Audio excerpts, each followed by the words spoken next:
तॻिया खण ॾे ख़बर सॼो पघरियो पियो ई रेस जो इंतज़ारु अथई आहे।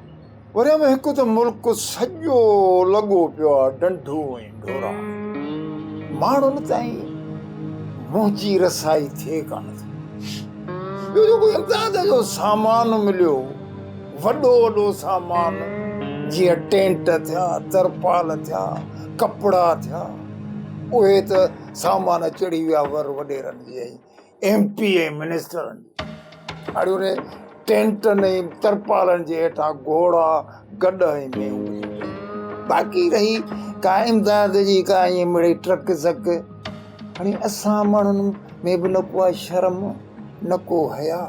मायूं मोटरसाइकिल ते पुठियां 200-300 मोटरसाइकिलूं हिकिड़ी ट्रक जे पुठियां ड्रूं ड्रूं ड्रूं। हाणे इहो वञी असांजे क़ौम जो हाल रहियो आहे। मां इन सोच में लॻो पियो आहियां मूंखे मुल्क खे ॾियणा न टांटा, पर यार वझ ई नथो मिले। तॻिया खण तूं त यार अलाए कहिड़े वजह जे इंतज़ार में। इहा ख़बर पवई थी त ॻोठ जे अंदरि छा पतो वहे वापरे। छा पियो थिए ॻाल्हि त ॿुधो वरिया। इहा कहिड़ी ख़बर आहे जेका मुंहिंजे कन ताईं न पहुती हुजे ऐं ॿिए जे कन ते पहुती हुजे।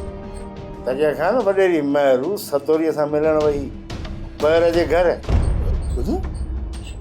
वाकई आहे ख़बर पकी आहे मिड़ई डज़को थो वणी।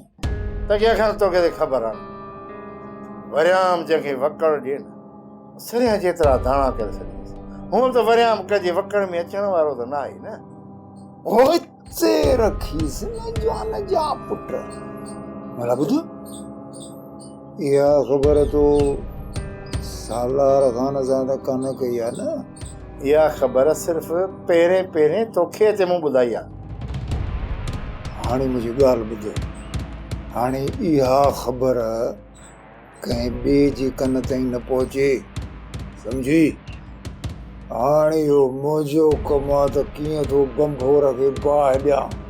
तुंहिंजो फ़र्ज़ु हो मूं ताईं इहा ख़बर पहुचाइणु। हाणे मां तो रेस जा कन भरियां, तूं रुगो मुल्क में चीकट वेठो ॿुधजांइ ची ची ची।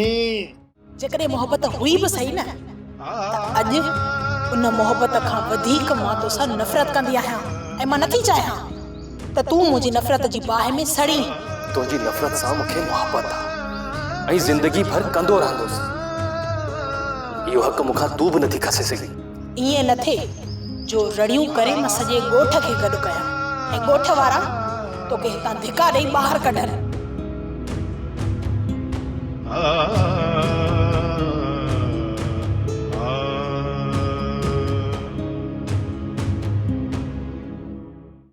सोप सीरियल सिंध ॼाई तमाम एपिसोड्स ॾिसो हाणे HD क्वालिटीअ में।